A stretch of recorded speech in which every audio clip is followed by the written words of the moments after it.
Hal menghakimi. Matius pasal 7 ayat 1-5. Jangan kamu menghakimi, supaya kamu tidak dihakimi. Karena dengan penghakiman yang kamu pakai untuk menghakimi, kamu akan dihakimi dan ukuran yang kamu pakai untuk mengukur, akan diukurkan kepadamu.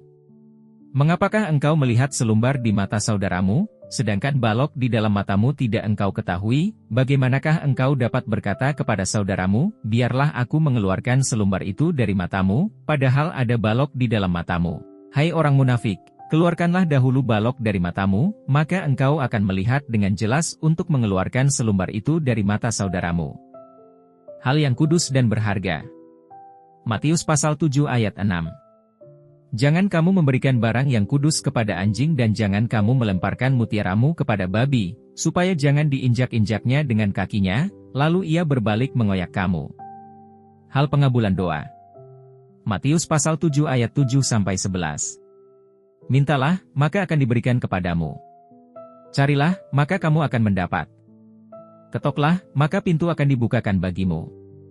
Karena setiap orang yang meminta, menerima dan setiap orang yang mencari, mendapat dan setiap orang yang mengetok, baginya pintu dibukakan. Adakah seorang daripadamu yang memberi batu kepada anaknya, jika ia meminta roti, atau memberi ular, jika ia meminta ikan?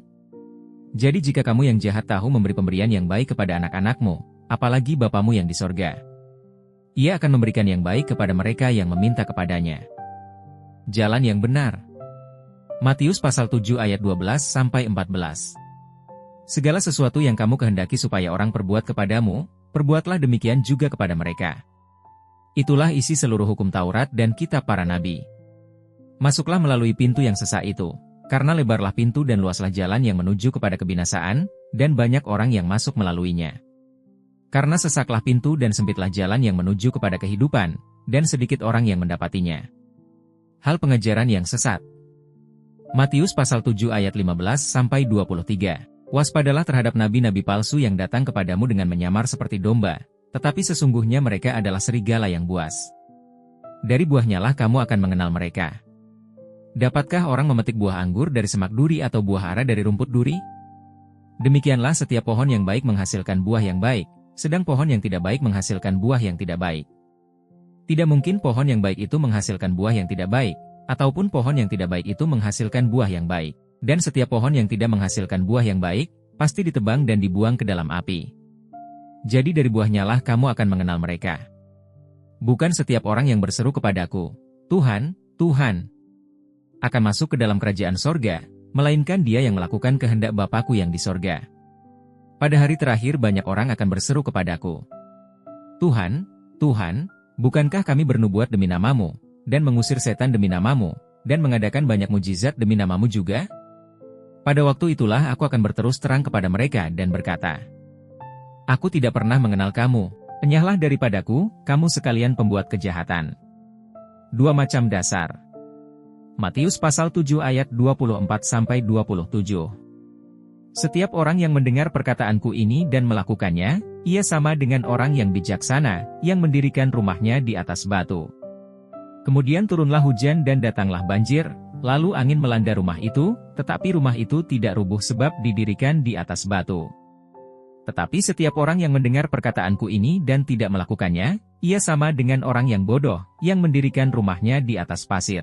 Kemudian turunlah hujan dan datanglah banjir, lalu angin melanda rumah itu, sehingga rubuhlah rumah itu dan hebatlah kerusakannya. Kesan pendengar. Matius pasal 7 ayat 28-29. Dan setelah Yesus mengakhiri perkataan ini, takjublah orang banyak itu mendengar pengajarannya, sebab ia mengajar mereka sebagai orang yang berkuasa, tidak seperti ahli-ahli Taurat mereka. Yesus menyembuhkan seorang yang sakit kusta. Matius pasal 8 ayat 1-4. Setelah Yesus turun dari bukit, orang banyak berbondong-bondong mengikuti dia.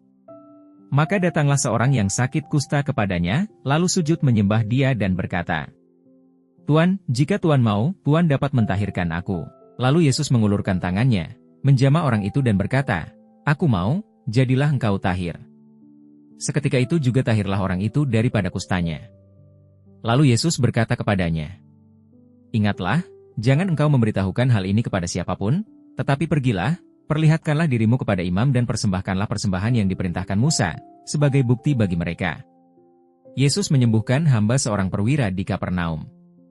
Matius 8 ayat 5-13. Ketika Yesus masuk ke Kapernaum, datanglah seorang perwira mendapatkan dia dan memohon kepadanya, "Tuan, hambaku terbaring di rumah karena sakit lumpuh dan ia sangat menderita."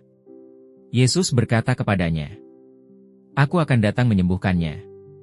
Tetapi jawab perwira itu kepadanya, "Tuan, aku tidak layak menerima Tuan di dalam rumahku. Katakan saja sepatah kata, maka hambaku itu akan sembuh. Sebab aku sendiri seorang bawahan, dan di bawahku ada pula prajurit. Jika aku berkata kepada salah seorang prajurit itu, 'Pergi,' maka ia pergi, dan kepada seorang lagi, 'Datang,' maka ia datang, ataupun kepada hambaku, 'Kerjakanlah ini,' maka ia mengerjakannya." Setelah Yesus mendengar hal itu, heranlah ia dan berkata kepada mereka yang mengikutinya, "Aku berkata kepadamu, sesungguhnya iman sebesar ini tidak pernah aku jumpai pada seorang pun di antara orang Israel.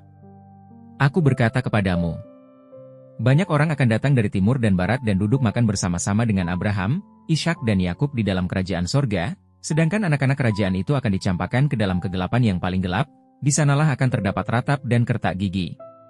Lalu Yesus berkata kepada perwira itu, "Pulanglah dan jadilah kepadamu seperti yang engkau percaya." Maka pada saat itu juga sembuhlah hambanya. Yesus menyembuhkan ibu mertua Petrus dan orang-orang lain. Matius 8 ayat 14-17. Setibanya di rumah Petrus, Yesus pun melihat ibu mertua Petrus terbaring karena sakit demam. Maka dipegangnya tangan perempuan itu, lalu lenyaplah demamnya. Ia pun bangunlah dan melayani dia. Menjelang malam dibawalah kepada Yesus banyak orang yang kerasukan setan, dan dengan sepatah kata Yesus mengusir roh-roh itu, dan menyembuhkan orang-orang yang menderita sakit. Hal itu terjadi supaya genaplah firman yang disampaikan oleh Nabi Yesaya, "Dialah yang memikul kelemahan kita dan menanggung penyakit kita."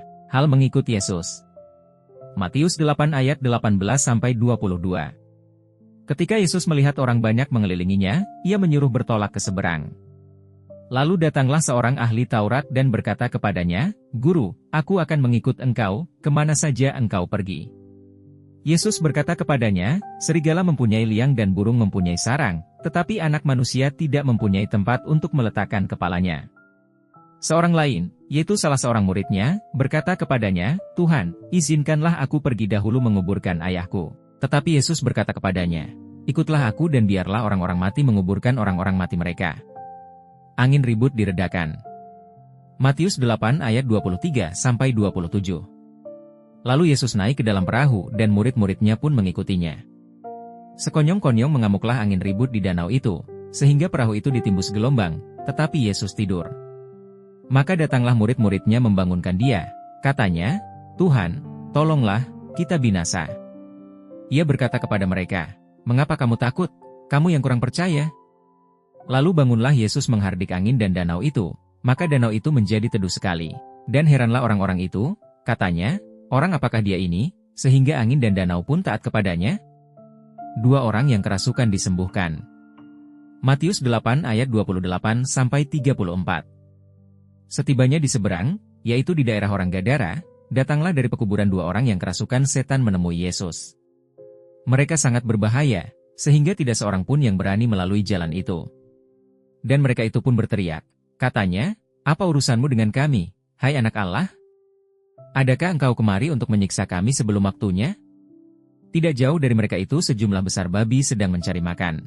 Maka setan-setan itu meminta kepadanya, katanya, "Jika engkau mengusir kami, suruhlah kami pindah ke dalam kawanan babi itu."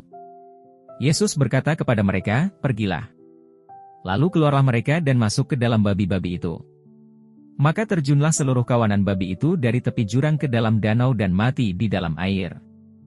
Maka larilah penjaga-penjaga babi itu dan setibanya di kota, diceritakannya segala sesuatu, juga tentang orang-orang yang kerasukan setan itu.